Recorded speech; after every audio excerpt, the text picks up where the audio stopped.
Donc, troisième partie, la collection paperback d'Urban Comics qui a remplacé mon petit cycle One World Under Doom, histoire de casser un peu le rythme. Et puis bon, c'est quand même assez important de faire un point sur paperback. Maintenant que The Final Night est sorti en France, ou va sortir, parce que je l'ai...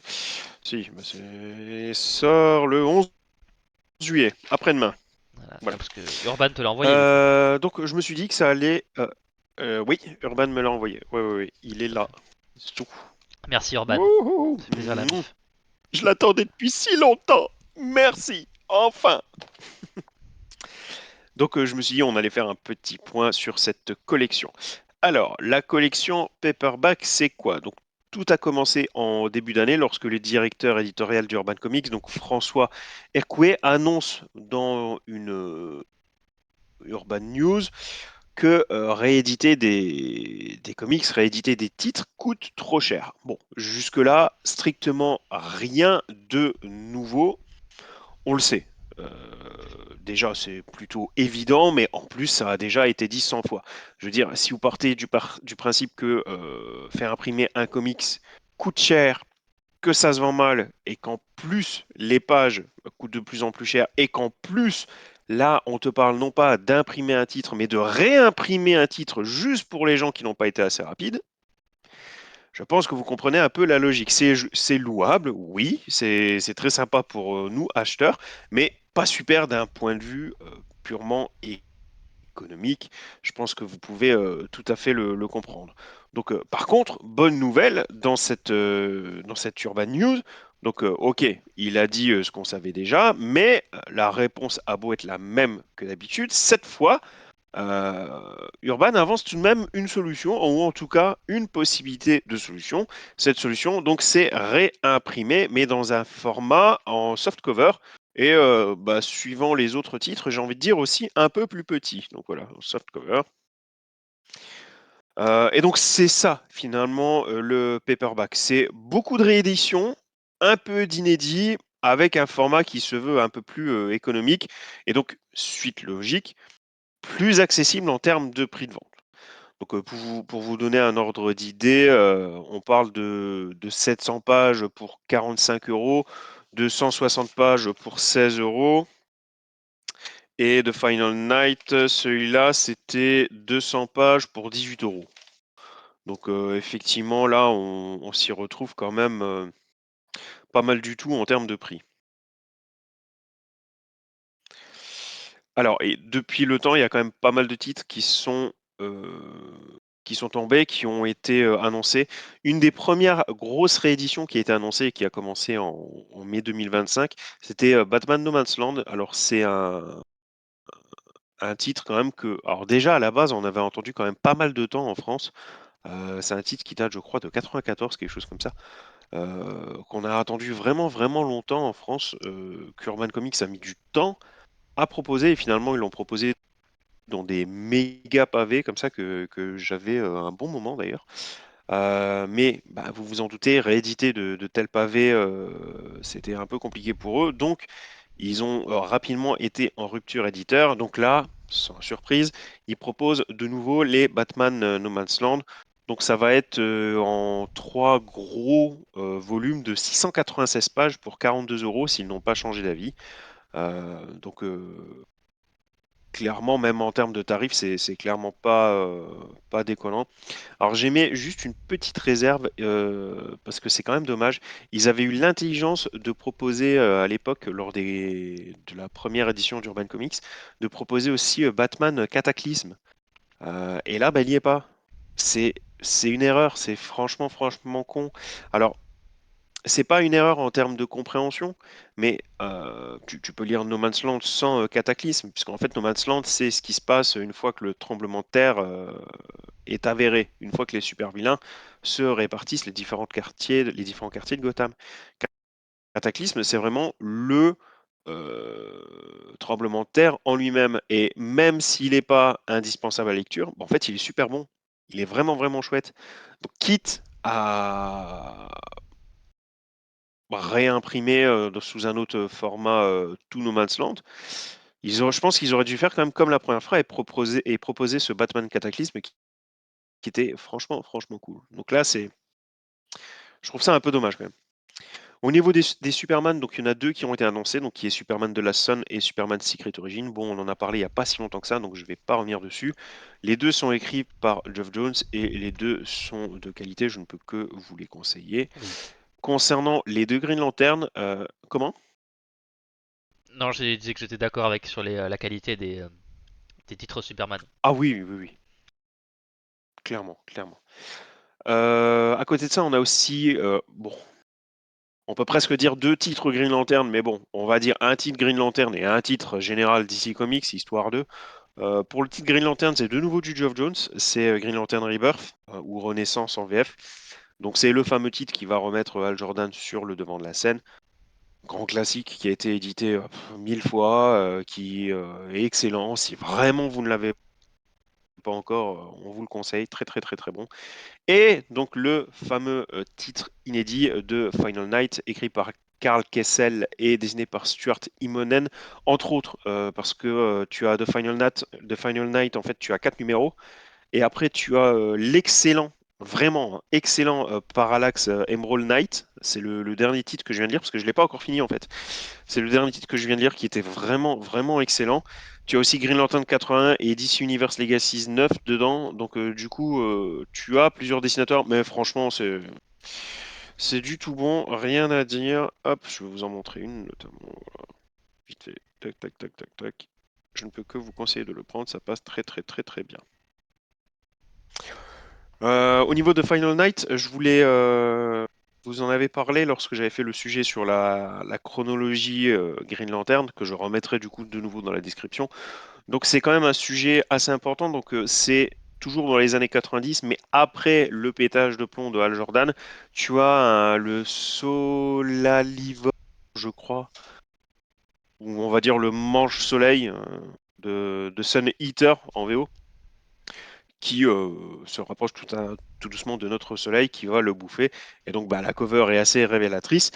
Très fort. Cette entité spatiale, si on peut dire, va transformer notre planète Terre en un gigantesque glaçon.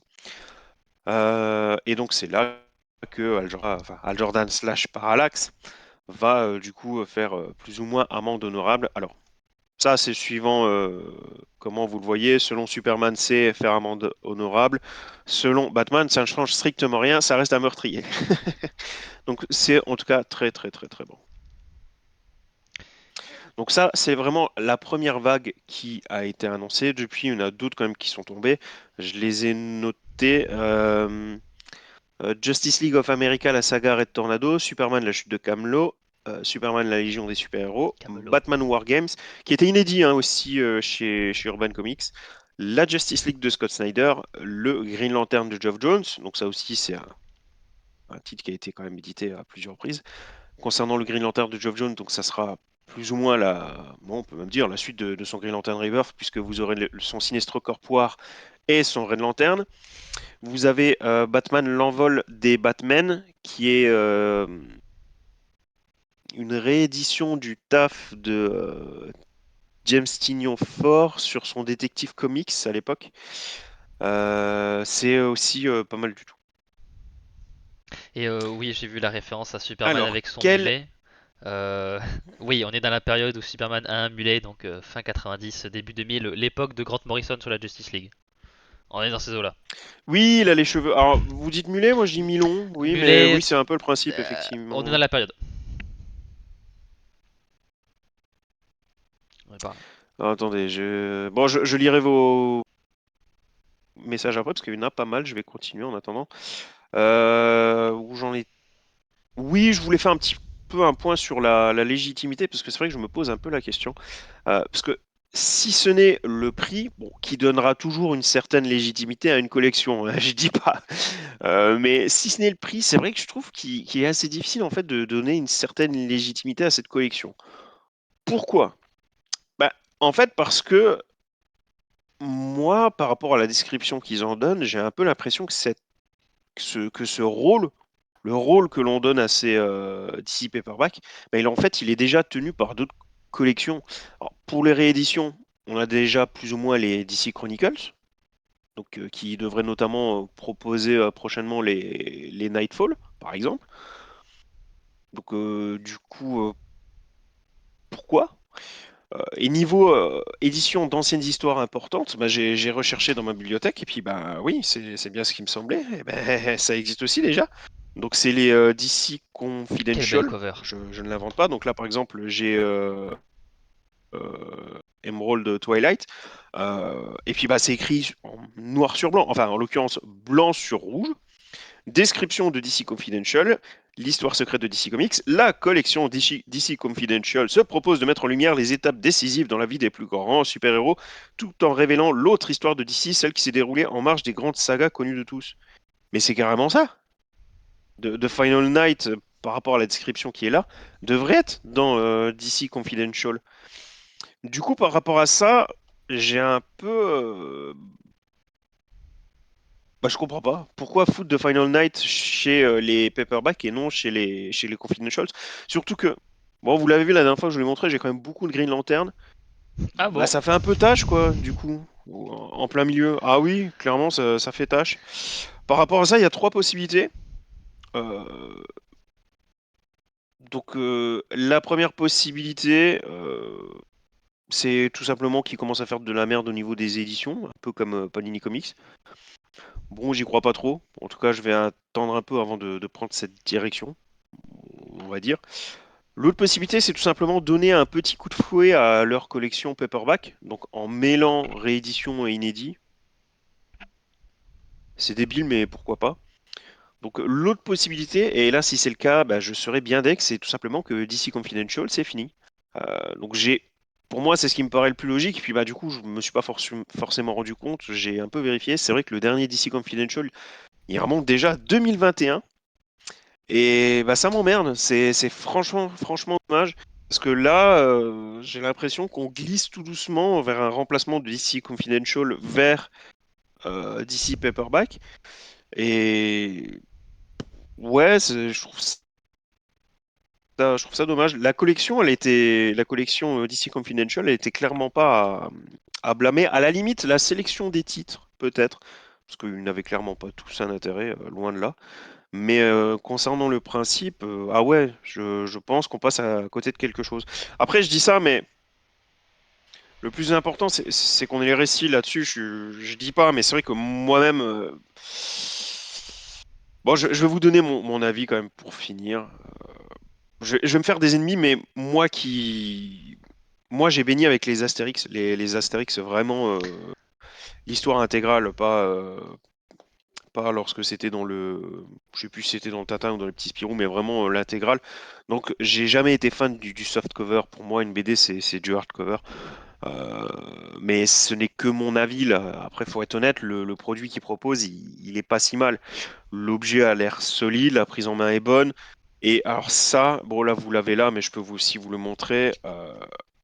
Bon ça, j'ai déjà les rabats, j'ai toujours aimé, mais surtout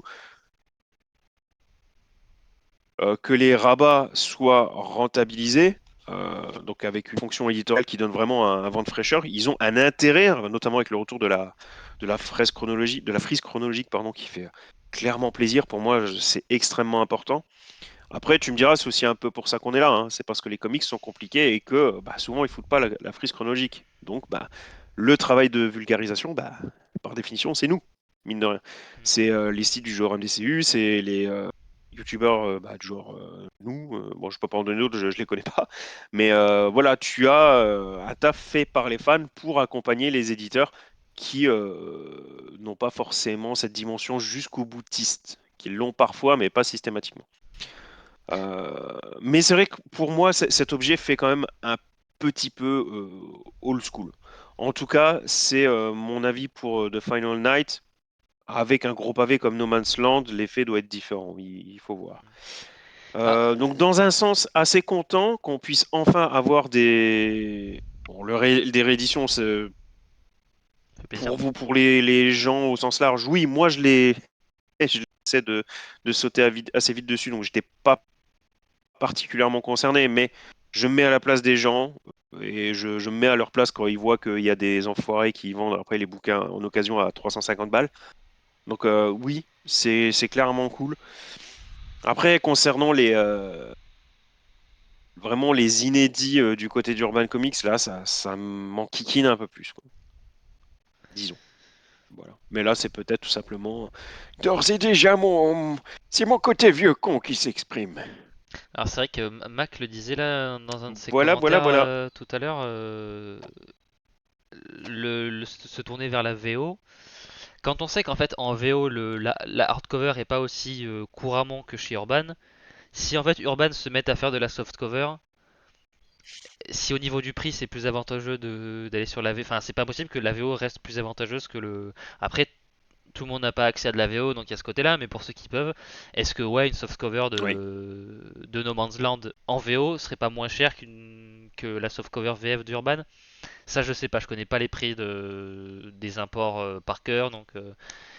Mais c'est des.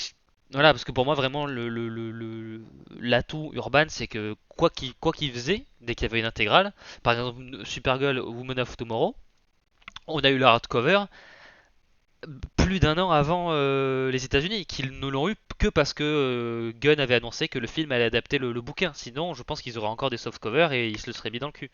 Donc, à voir si je sais pas, s'ils perdent pas un certain avantage qu'ils ont, faudrait pas qu'ils en fassent trop, mais je vois l'intérêt de faire des rééditions en softcover, peut-être parce que c'est un peu moins cher et ça se tient. À voir. Non, non, pour les softcovers, il y a un intérêt, mais bon, il y a encore un intérêt. Enfin, si, il y a un intérêt, mais t'as aussi le mec. Bah, moi, c'est le cas, par exemple, pour les Tortues Ninja, où il me manque le tome 18. Tu vois, genre, Hmm. j'ai tous les tomes, juste le 18. Donc là, même si, bon, il les réédite en intégrale, mais même s'il les réédite en softcover, moi, ça me flingue la bibliothèque. Ouais. Mais bon, le principal, c'est qu'il réédite, on va dire. Ça Hmm. reste le Mais ouais. principal, j'avais quand même dépêché. Il y avait un ordre Alors, de il y a pas prix. mal de messages intéressants quand même, donc je vais essayer de... Comment? Il y a un ordre de prix. J'ai pas fait attention sur le catalogue paperback de Urban. Oui, je l'ai dit tout à l'heure, on avait du 45 euros pour du... j'avais dit 600 pages, non? Ah d'accord. Ok. 42 euros pour 696 Non, pages. c'est pas déconnant, non, ça va. Ça, c'est pour les No Man's Land, normalement. Non, non, clairement non. Et même de Final Night, oh, il est quand même pas... Il est pas petit petit. À Hmm. 200 pages, il est à 18 balles.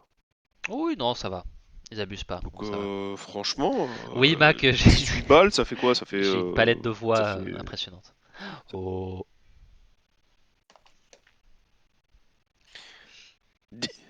18 balles, ça fait un peu plus de 100 francs. Oh là, ouais, ça fait. T'as connu les francs, Martin? Bah non. Attends, c'est quoi? C'est parti en 2002 ou en 2000 les francs? Je sais jamais. Bah, les deux, je crois. Je crois que ça a dégagé ça a pas dégagé en 2000, mais tu pouvais encore les utiliser quelques années. Pour moi, il me semble que 2002 c'était Je finito. sais plus, faudra Mais que je non, du coup, regarde. j'ai pas connu. Moi, je faisais encore dans mes couches quand il y avait des Oh francs, quoi. oui, clairement. Alors, il faudrait pas les réimprimer. Si vous pas quand c'est invendu aussi. Ça, c'est le commentaire de Matt. Oui, c'est clairement un secret de Polichinelle. Les invendus, c'est brûlé. Je ne me demande pas pourquoi. On me dit dans l'oreillette que le cinéma ne ramène pas beaucoup de lecteurs. Oui, ça c'est un fait avéré aussi. Bon, ça c'est pas par contre, c'est pas les éditeurs qui communiquent là-dessus, c'est plus les bouquinistes, mais en tout cas c'est un fait avéré aussi. Ça apporte plus, je parle plus de rayonnement sur une série que vraiment de vente. Ils ont annoncé le DC Archive à 25 euros les 80 pages. Je me suis fait étrangler de colère en voyant ça. Oui, voilà, c'est clairement pas le même tarif. C'est pas le film qui influence mes lectures. Oui, bon, ça, oui, on en a parlé. J'ai commencé un peu avant Avengers, mais j'ai toujours voulu en lire avant de faire. Ok. Il n'y avait pas un Final Hours. Euh, Pour moi, j'ai un Zero Hour. Ou un Final oui, il y a Crisis. un Zero Hour. Final Hour, ça me dit rien. Zero Hour, alors c'est entre C'est Jordan The qui rallume le Final soleil. Night, justement, et The Final Night, c'est Al Jordan qui rallume le soleil. C'est ça. Oui. Et Zero Hour, c'est l'inverse. C'est quand tu as Al Jordan slash Parallax qui est au top de la méchanceté et qui veut vraiment réécrire tout le DC Universe. Ouais, Donc c'est vraiment pas faux. presque une mini crise avant l'heure où tu as Al Jordan en tant Mhm. que méchant suprême. Et là, bah, c'est pareil, celui-là, c'est... Alors, je vais mettre... moi, j'aurais tendance à dire, je l'ai jamais vu édité par Urban Comics. M- Mais dans le doute, peut-être que je me trompe. Alors je vais corriger, je vais dire, ça fait très longtemps que je l'ai pas vu dans les rayons VF. Franchement, très très longtemps. Et je Zero l'ai pas Hour? encore. Je me demande si c'est pas le. Ouais, je me demande si c'est pas le Ah, dernier gros bouquin Green Lantern. Enfin, Green Lantern, là c'est plus un crossover DC Comics. Bah, que je n'ai pas encore. bah Sinon, je crois que je les ai tous il a pas une très bonne maintenant. réputation dans mes souvenirs Zero Hour. Bah oui, mais je les ai tous sauf celui-là, c'est un peu couillon. Oui, oui. Après, enfin, la saga du clone, ça a une mauvaise réputation et pourtant il le propose de temps en temps aussi, j'ai envie de Et dire. pareil pour Crisis on Infinite Earth, c'est pareil, hein, mais bon. Celui-là, il s'est un peu l'oublié, quoi. Par exemple, Ouais. tu parles d'une collection abandonnée, oui, ouais, je pense qu'il faut se faire une raison pour les DC Confidential. Mais c'est ça aussi qui fait chier, et c'est ça aussi qui était une des forces de iComics, une certaine transparence. Là, ils peuvent annoncer une collection le lundi, il y a un S, hein, c'est clairement tous les autres éditeurs. Ils peuvent annoncer une collection le lundi et l'envoyer chier le mercredi et t'en sais rien, quoi. Bon, après, ils l'ont peut-être annoncé, mais franchement, moi, je l'ai pas vu passer. Je vous rappelle, je tiens à ça. Donc, ça m'étonnerait qu'une telle annonce que je l'ai ratée. Mais bon, sait-on jamais. Peut-être qu'ils l'ont annoncé et que je l'ai raté. Le soupe me dérange pas. Ah non, niveau qualité papier, c'est quand même. Bon, c'est à peu près la même en fait. Franchement, je vois pas une immense différence. Peut-être légèrement. Oui, encore, je suis même pas sûr. C'est pas. C'est clairement pas du papier journal, hein. Faut déjà y aller pour l'abîmer, quoi. Mais même la cover, elle a beau être souple, elle est glacée, elle est quand même assez solide, hein. Je veux dire, même si tu renverses ton verre dessus, tu peux essuyer sans aucun problème, quoi.